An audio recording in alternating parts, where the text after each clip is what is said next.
The sun stood high over the village of Ipetu. Palm trees swayed gently in the warm breeze.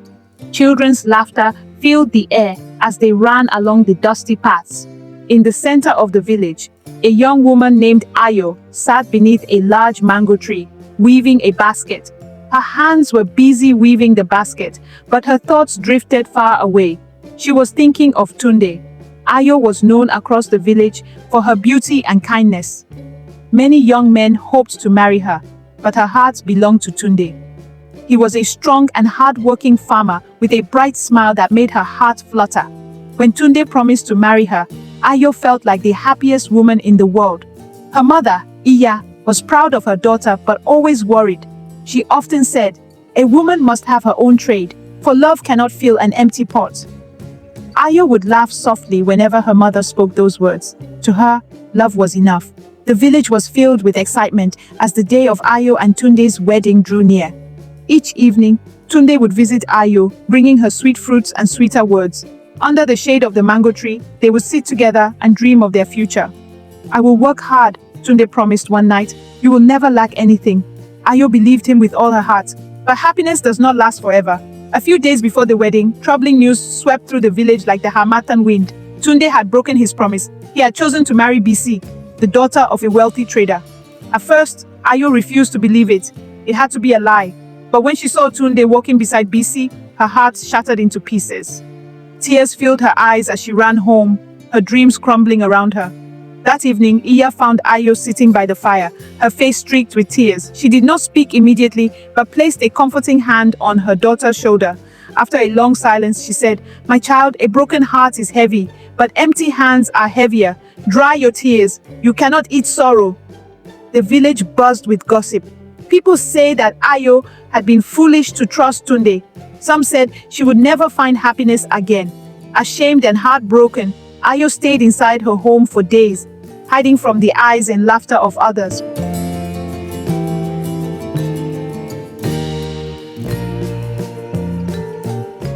One morning, as the sun rose, Ayo wiped her tears and stood tall. She would not let sorrow define her life. She turned to her mother and said, "I will not cry anymore. I want to work." Iya's face softened with pride. "Good," she replied. "It is time." She handed Ayo a small bag of cowries, the last of their savings. With the cowries, Ayo went to the market and bought a small jar of palm oil. Day after day, she traveled from farm to farm, buying oil from those who had more than they needed. Each week, she carried the oil to the big market in the next town to sell. The work was difficult. The sun burned her skin and her feet ached from long walks. Some men laughed at her efforts, saying a woman's place was at home, not in business. But Ayo did not listen. She worked harder. Slowly, her jar of oil became 2, then 3. She learned to bargain well and saved her cowries carefully. Iya's voice reminded her always, "Do not eat all your harvest. Save some for the dry season." Ayo followed her mother's advice. Over the years, Ayo's business grew. She no longer sold only palm oil. She traded in cloth, cola nuts, and even livestock. Her wealth increased, and soon she bought her own land. She built a large house with a wide courtyard where children often came to play. Those who once mocked her now showed her respect. One day, while counting cowries in her storeroom, Ayo heard a soft knock on her door. When she opened it, she froze in surprise. It was Tunde. The bright, confident man she had once loved now stood before her, thin and weary. His clothes were worn, and his face was shadowed with sorrow. "Ayo," he said softly, "I was a fool. BC's family lost everything. She left me. I have nothing now, but my heart has always been yours. Please forgive me. Let us start again." Ayo stood quietly, her heart heavy with memory. The man she had loved so deeply was now broken and lost. For a brief moment, her heart softened. But then she remembered the nights she had cried alone. She remembered the pain of betrayal and the hard years of work while others laughed at her. Her mother's words returned to her mind. "Your heart may forgive, but your purse must never forget." Ayo met Tunde's eyes and spoke gently but firmly. "I forgive you," she said, but I cannot go back. My tears made me strong. I will not lose that strength now. Tunde bowed his head and turned away. Ayo watched him walk into the distance but did not call him back. Years passed and Ayo became the wealthiest woman in Ipetu.